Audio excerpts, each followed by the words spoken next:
Pour cette dernière vidéo de la semaine, je vais parler des Neocaridina. Elles sont faciles à maintenir, faciles à reproduire, elles présentent des couleurs éclatantes, mais par contre, ces dernières ont une génétique instable, ce qui fait qu'elles n'ont pas fait l'objet d'autant de croisements et d'hybridation que leurs cousines.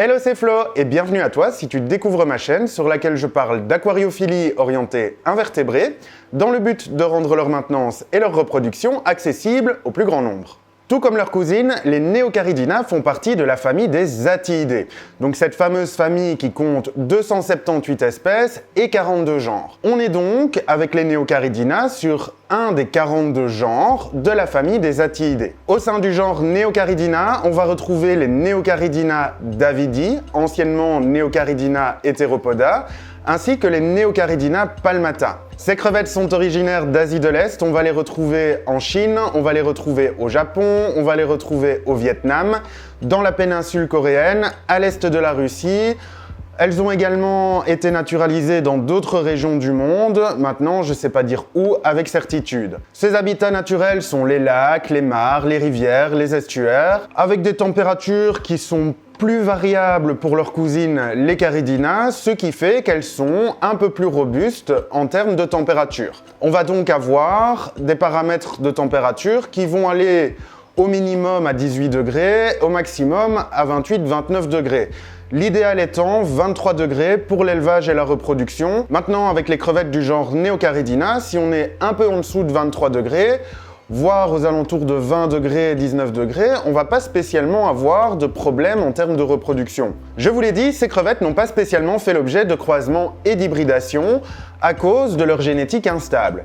À l'état sauvage, on retrouve la Neocaridina palmata qui va donner la Blue Pearl et la White Pearl.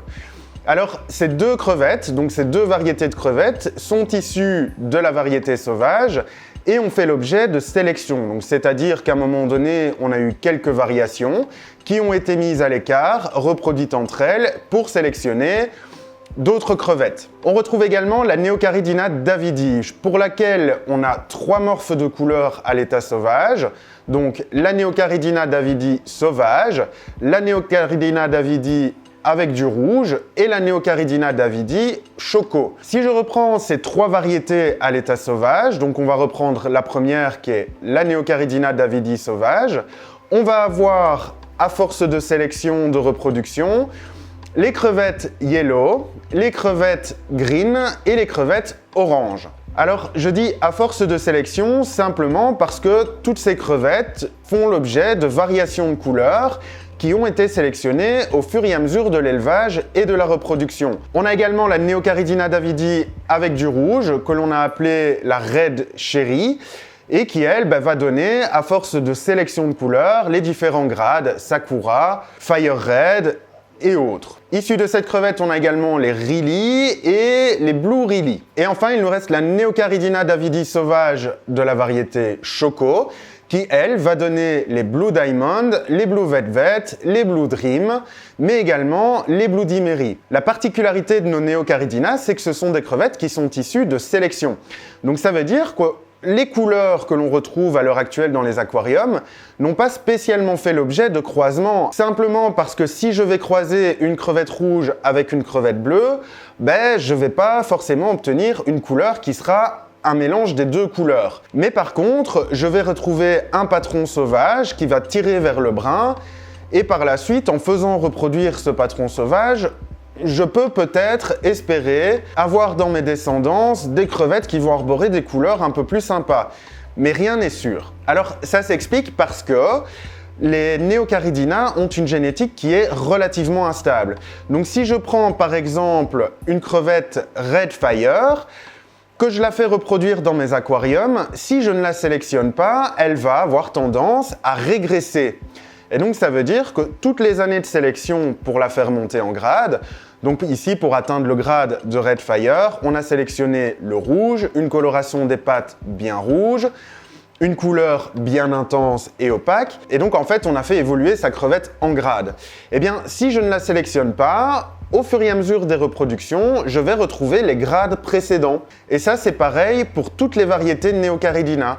Donc, à titre d'exemple, si je prends une Blue Velvet, que je la mets dans un aquarium et que je la fais reproduire, eh bien, en l'absence de sélection, je vais retrouver des Carbon Really, je vais retrouver des Blue Dream, je vais peut-être retrouver des Choco. Finalement, c'est une information assez sympa parce que ça veut dire que si j'achète une variété de crevettes, eh bien, j'ai le potentiel de sortir d'autres variétés, de les sélectionner et de me refaire quelques souches avec cette variété de départ. Mais on a donc là aussi l'explication par rapport à la robustesse des Neocaridina, qui sont beaucoup moins fragiles que leurs cousines Caridina et qui supportent des paramètres d'eau, qui supportent les paramètres de l'eau du robinet simplement. Et donc, cette explication, elle est toute simple. Ce sont des crevettes qui n'ont pas fait l'objet d'autant de croisements et d'hybridation, donc les souches n'ont pas été autant fragilisées, et c'est pour ça qu'elles s'adaptent beaucoup plus facilement à divers environnements. C'est également pour cette raison qu'on peut les maintenir sur sol neutre, avec des paramètres d'électroconductivité aux alentours de 500 voire supérieurs,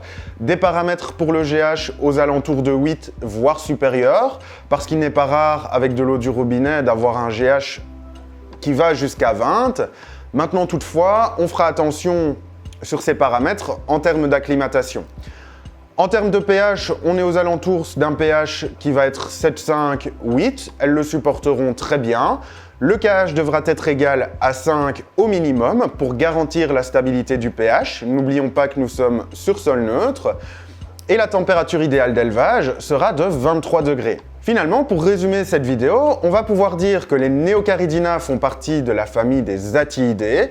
Elles sont donc l'un de ces 42 genres. On retrouve 4 variétés à l'état sauvage, la Neocaridina palmata, la Neocaridina sauvage, qui va donner les yellow, qui va donner les green et qui va donner les orange, la Neocaridina wild red cherry, qui va donner les crevettes de la lignée Red Cherry, mais également les Really Red et les Blue Really, et la Neocaridina Choco, qui va donner les crevettes Blue Dream, Blue Velvet, Blue Diamond, la crevette Choco, les Carbon Really.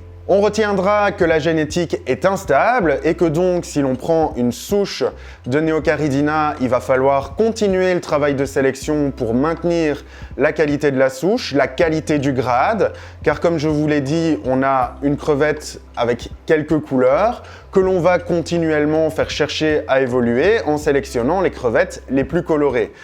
Ça veut aussi dire qu'on va se retrouver en achetant une variété de crevettes avec d'autres variétés que l'on peut sélectionner.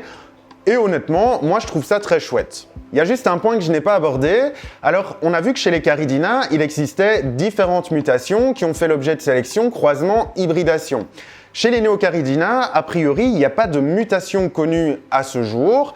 Mais par contre, j'ai pu lire en me baladant un petit peu sur les forums et sur la toile, qu'a priori, il y avait une mutation qui donnerait des yeux blancs aux Caridina. Alors, j'ai pas pu affirmer cette hypothèse, j'ai pas spécialement vu de photo non plus qui allait dans le sens de cette mutation. Tout est à voir, peut-être qu'un jour, on va voir apparaître dans nos aquariums des Neocaridina qui seront porteuses de cette mutation ou pas. C'est un point qui est encore fortement nébuleux. C'est la fin de cette semaine thématique sur nos crevettes d'aquarium. Si tu te poses encore des questions, n'hésite pas à me les poser en commentaire. S'il y a éventuellement des choses que je n'ai pas abordées et dont vous aimeriez que je parle, alors n'hésitez pas à poser les sujets en commentaire et je m'arrangerai pour vous faire différentes vidéos sur tous ces sujets-là. Et enfin, merci d'être de plus en plus nombreux à intégrer la communauté Shrimp & Flow.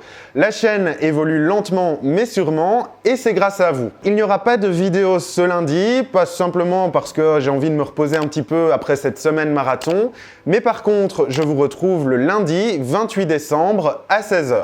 En attendant, prends soin de toi, à très bientôt.